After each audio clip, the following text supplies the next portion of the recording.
Hi everyone. Our team was tasked with researching leadership problems in virtual teams. After consulting some different articles and sources, we found that one common problem experienced by leaders and teams is individual consideration and communication. So, this can be seen as a form of lack of eye contact where you can't read the tone of the people that you're talking to. This could be even considered when someone doesn't have their camera turned on, or a lack of engagement due to distractions at home where people are looking around, there's background noise, clicking on other tabs, typing, just not paying attention, not engaging. And we'll demonstrate that in the following slide. Hey there, Nick. Glad to see you made it. How are you doing? Oh yeah, I was finally able to get through. This project is something, right? Hey, are you all right? What's up? Yeah, everything's fine. No problem, Phil. My name's not Phil. So, as you can see, that meeting was not good.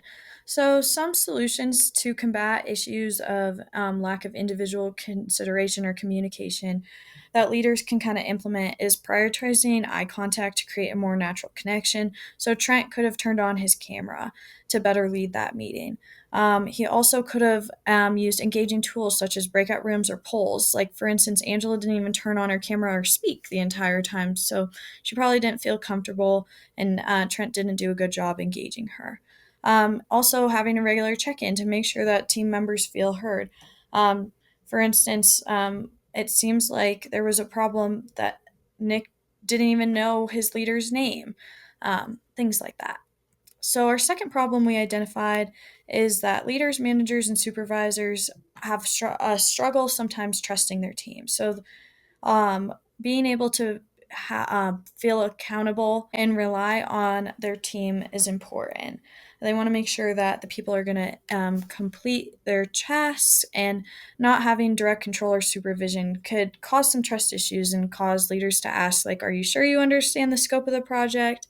And then also, this could possibly cause individuals to arrive late due to different time zones. So, here's an example. Hey there, finally made it in. Hey, glad to see you made it early. Hope it wasn't too bad. Oh, it's all good. I like being here early for these things. Are you sure you understand the scope of the project then? Oh yeah, I fully understand it. If only John was as on top of things as you are, not late like last week. Hey, sorry for the wait. I thought the meeting was at 8 p.m. Mountain Time. Yeah. So let's get started on the project then. Hold on. Have you read the project scope already? Yep, sure have. Sure you did? Are you sure you didn't forget like last week? As you can see, that meeting didn't go good either. So, some solutions to combat a lack of trust that leaders sometimes feel is to make sure that they're setting clear project expectations. So, Trent could have explained the project scope and just reiterated it again. Then, also just encouraging open communication. It sounds like John has some issues with figuring out the time change. And so, Trent could have kind of helped there and been like, hey, are you really struggling? And then model reliability and integrity. Again, Trent doesn't have his camera on, so how can he really model and be the most reliable leader? And then showing empathy and support to everybody on his team. And it just kind of sounded like he almost was dissing John to Nick, and that's just not what a good leader should do in a virtual environment. And then just making sure that you're creating regular check ins and then encouraging social interaction, making sure that everybody feels comfortable to talk, which then in turn creates that psychological safety. So here are references that we used to figure out our problems and solutions to leadership in virtual teams.